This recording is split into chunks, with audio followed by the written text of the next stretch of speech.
Welcome back, dear viewers. You're still watching The Breakfast Show live on Nile TV International. It's now time for a second and final topic of discussion for today. And as we noted earlier in our introduction, we're going to be shedding the light on the touristic sites and attractions in the Suez Canal cities, as we're also marking the 6th anniversary on the inauguration of the new Suez Canal. And to shed more light on this topic, we're most delighted to be joined over the phone by Mr. Ahmed Nour, tourism expert. A very good morning, Mr. Ahmed, and thank you so much for joining us on The Breakfast Show. Good morning, Mr. Karim. Thank you so much for joining us, sir. Mr. Ahmed, first of all, if you can tell us about the top touristic attractions in the Suez Canal cities. Suez Canal itself, this is an ancient project from the Pharaonic period, maybe from the period of the Middle Kingdom, period of Sesostris, like they mentioned, in the Greek-Roman period, but we are sure that in the late period, in the 26th dynasty, they started already to dig this canal, and in the Persian period of Dara also, they continued. It was ancient project, and we have the new Suez Canal that we are celebrating today. In this area of Suez, Ismailia, and Port Said, which has many sightseeing to visit. In Ismailia, we have Tall al-Maskhoutar. This is one of the places that maybe the places of the Exodus and connected with the story of Prophet Moses and when they went outside from Egypt. We have in Ismailia a famous citadel from the Pharaonic period, from the New Kingdom, with the remains of mud brick and the stones and the towers, which represented the design of the citadel in the Pharaonic period.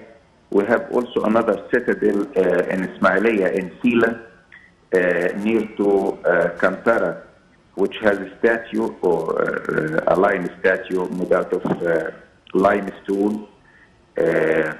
Many potteries and many monuments discovered there. We have the famous lake, the Crocodile Lake in Ismailia, and we have this famous museum of monuments in Ismailia, which contains pieces from the Pharaonic period, Roman period, Coptic and Islamic period, and all these monuments discovered when they when they made Suez Canal, which was opened in 1869. We have also in Ismailia the famous mosque of, we call it Al-Abbasi Mosque, from the period of Abbas Hilmi II. It was constructed after the inauguration of Suez Canal 1869. And this mosque is famous of the wooden roof with its decoration. We have the famous museum of Beliceps with his car and many of his diary. Ismailia is famous also, this area of Tal Salam and the war, and represent a part of the war of 6th of October 1973. In Ismailia we have other kind of tourists of festivals. We have many of this kind of tourism in Ismailia. In Suez, yes. Yes, go ahead, Mr. Ahmed. You were talking about in Suez? Yeah, in Suez we have many other monuments, especially which connect with the Exodus, this area of Ayun Musa, with this famous sightseeing for tourists when they start their visit also. We have another touristical place of Ain El Sokhna, with the beach there, and many hotels in this area of Ain El Sokhna belongs to Governorate of Suez. We have the Green Island of Suez. We have many sightseeing also of this famous city of Suez. We spoke about Ismailia, Suez, and the Port Said. the famous building of Suez Canal Authority building in Port Said. We have the memorial statue and the lighthouse of Port Said, which was constructed in 1869.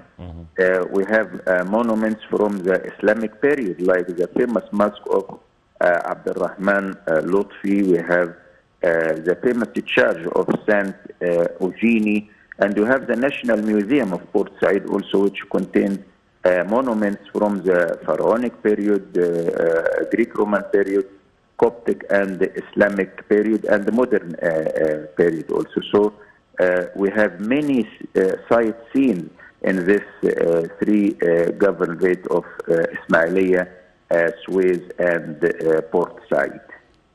Mr. Ahmed, speaking, given the diversity that you have just mentioned about the touristic sites and attractions, how do you think we can promote tourism in these cities, given the diversity, as I mentioned, in the touristic sites and attractions that can attract many tourists, I believe? You know that many of these sites seems connected with the famous, because we have a famous kind of tourist,